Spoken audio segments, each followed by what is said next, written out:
Hello everyone, welcome back to my channel PNB creations. आज मैं आपके साथ शेयर करने जा रही हूँ एक सिंपल सूट की कटिंग, जिससे आप भी आसानी से घर बैठे अपने सूट की कटिंग कर सकते हैं।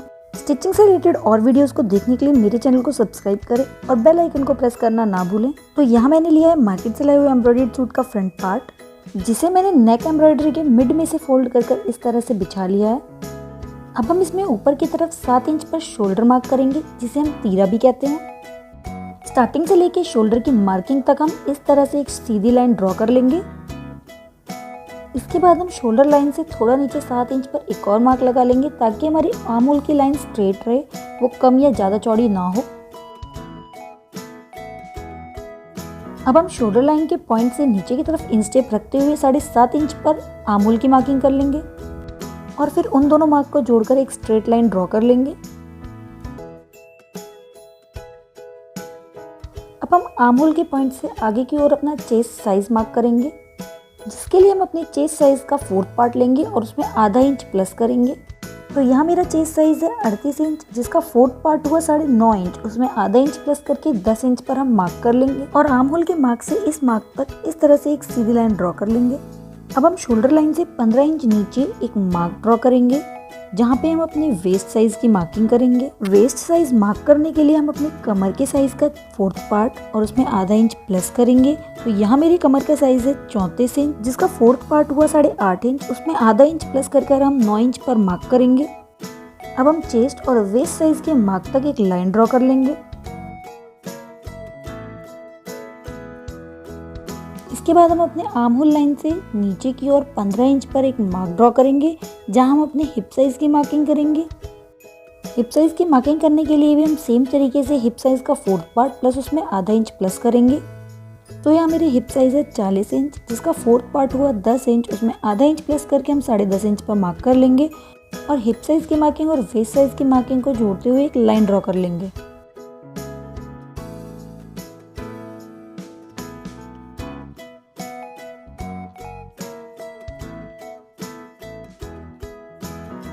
अब हम सूट में नीचे की ओर भी 10.5 इंच पर मार्क करेंगे और इस मार्क से हिप के मार्क तक एक स्ट्रेट लाइन से दोनों को जोड़ लेंगे।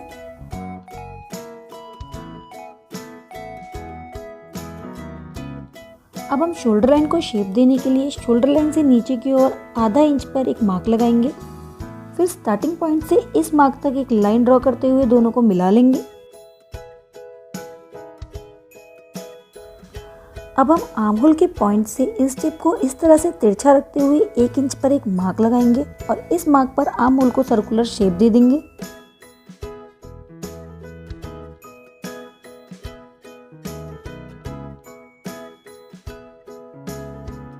अब हम अपने हर साइज के मार्क पर इंस्टेप रखते हुए आगे की ओर 1.5 इंच पर मार्क लगाएंगे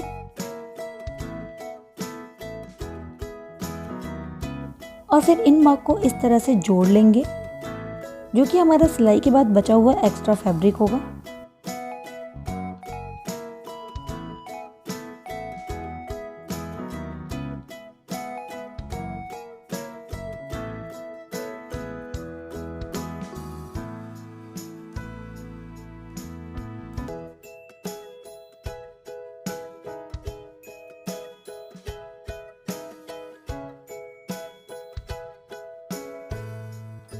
अब हम इस तरह से मार्क किए गए पॉइंट पर इसकी कटिंग कर लेंगे।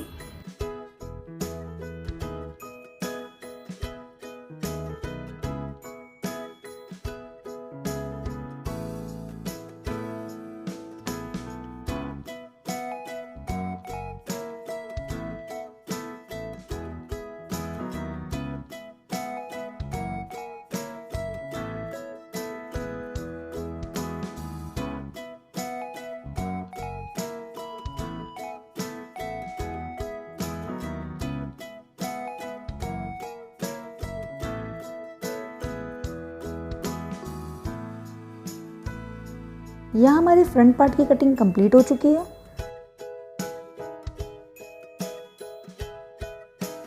अब हम सूट के बैक पार्ट की कटिंग करेंगे, जिसके लिए हम फैब्रिक को बीच में से फोल्ड कर इस तरह से बिछा लेंगे। इसकी मार्किंग भी हम सेम फ्रंट पार्ट की तरह ही करेंगे, सिर्फ आर्म होल की कटिंग में थोड़ा सा फर्क होगा। सबसे पहले हम ऊपर की तरफ 7 इंच पर शोल्डर की मार्किंग करेंगे।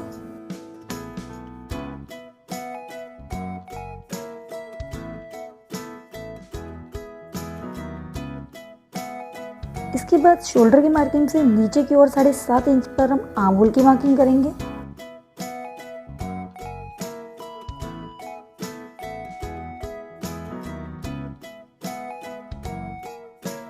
अब हम आर्म होल पॉइंट से आगे की ओर चेस्ट साइज की मार्किंग करेंगे, जिसके लिए हम अपने चेस्ट साइज का 4th पार्ट और उसमें आधा इंच प्लस करेंगे। तो यहाँ मैं 10 इंच पर मार्क करूँगी। अब हम शोल्डर लाइन से नीचे की ओर 15 इंच पर मार्क करेंगे, जहाँ हम अपने कमर की साइज की मार्किंग करेंगे, जिसके लिए हम अपने कमर साइज का 4th पार्ट और उसमें आधा इंच प्लस करेंगे। तो यहाँ मैं 9 इंच पर मार्क करूँगी। अब हम चेस्ट साइज के मार्क को इस मार्क तक मिलाते हुए एक लाइन ड्रॉ कर लेंगे। अब हम चेस्ट की मार्किंग से नीचे की ओर 15 इंच पर मार्क करेंगे, जहां हम अपनी हिप साइज की मार्किंग करेंगे। यहाँ भी हम अपने हिप साइज का 4th पार्ट लेंगे और उसमें आधा इंच प्लस करेंगे। तो मैं यहाँ 10.5 इंच पर मार्क करूंगी और इस मार्क को कमर साइज के मार्क से मिलाते हुए एक लाइन ड्रॉ कर लूंगी।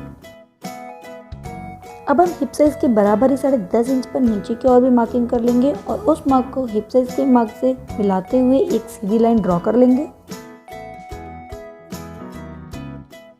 अब हम शोल्डर लाइन को शेप देने के लिए शोल्डर लाइन से आधा इंच नीचे की ओर एक मार्क ड्रॉ करेंगे और उसे इस तरह से स्टार्टिंग लाइन से जोड़ लेंगे। अब हम आर्म होल के मार्क से ऊपर की ओर तिरछा इंस्टेप रखते हुए 1.5 इंच पर मार्क कर लेंगे और आर्म होल को सर्कुलर शेप दे देंगे। फ्रंट और बैक सूट की कटिंग में सिर्फ आर्म होल की कटिंग का फर्क है। फ्रंट साइड पर हमने 1 इंच पर सर्कुलर शेप दी थी और बैक साइड पर हम 1.5 इंच पर सर्कुलर शेप देंगे। अब हम हर मार्क से आगे की ओर 1.5 इंच पर एक्स्ट्रा फैब्रिक के लिए मार्क कर लेंगे और उन मार्क को इस तरह से मिला लेंगे।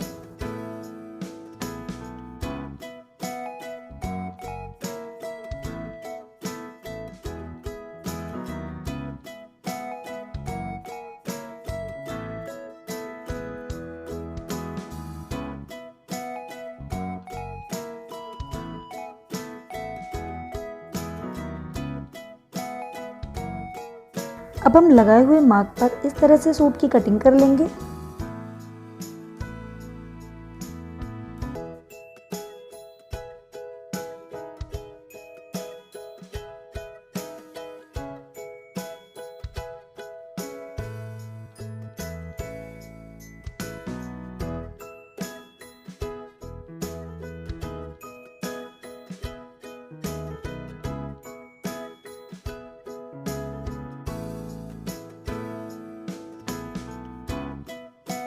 यहाँ हमारे बैक साइड सूट की कटिंग कंप्लीट हो चुकी है। अब हम अपनी स्लीव्स की कटिंग करेंगे। स्लीव्स की कटिंग करने के लिए हम फैब्रिक को हाफ में फोल्ड करके इस तरह से बिछा लेंगे और फिर इसे दोबारा हाफ में फोल्ड करके बिछा लेंगे, क्योंकि हम दोनों स्लीव्स की कटिंग एक साथ करेंगे। फैब्रिक को फोल्ड करके इस तरह से बिछाने के बाद अब हम इसमें अपने स्लीव्स की साइज की मार्किंग करेंगे। सबसे पहले हम इसमें अपने स्लीव्स की चौड़ाई मार्क करेंगे, जो कि ऊपर से 9 इंच होनी चाहिए। ऊपर से 9 इंच पर मार्क करने के बाद हम एक स्ट्रेट लाइन ड्रॉ कर लेंगे।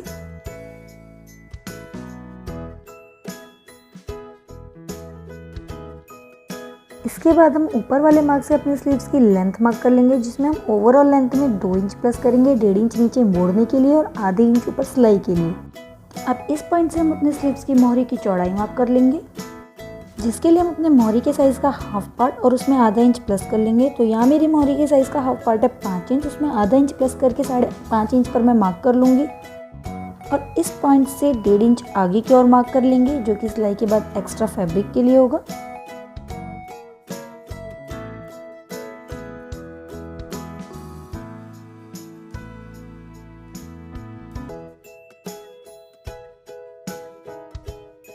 अब हम ऊपर वाली लाइन से नीचे की ओर इंस्टेप रखते हुए 3.25 इंच पर एक मार्क लगाएंगे। अब ऊपर वाली लाइन को इस मार्क तक सर्कुलर शेप देते हुए जोड़ लेंगे। अब इस मार्क से नीचे वाली मार्क को जोड़ने के लिए इस तरह से एक स्ट्रेट लाइन ड्रॉ कर लेंगे।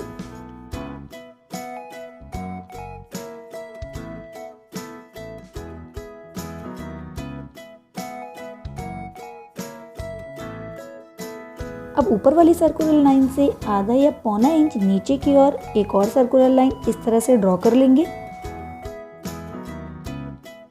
अब सारी बाहर की तरफ ड्रॉ की हुई लाइन पर इस तरह से कटिंग कर लेंगे।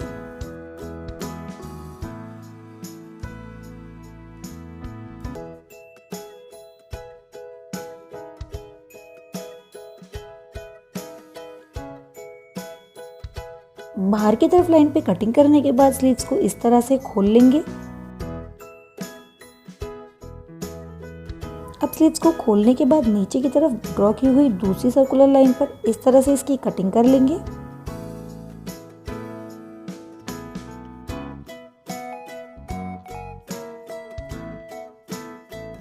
ये स्लीव्स की गहरी कटिंग वाला हिस्सा हमारे सूट के फ्रंट साइड की ओर जुड़ेगा।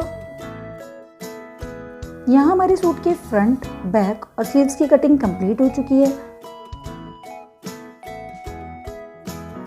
Thank you for watching guys.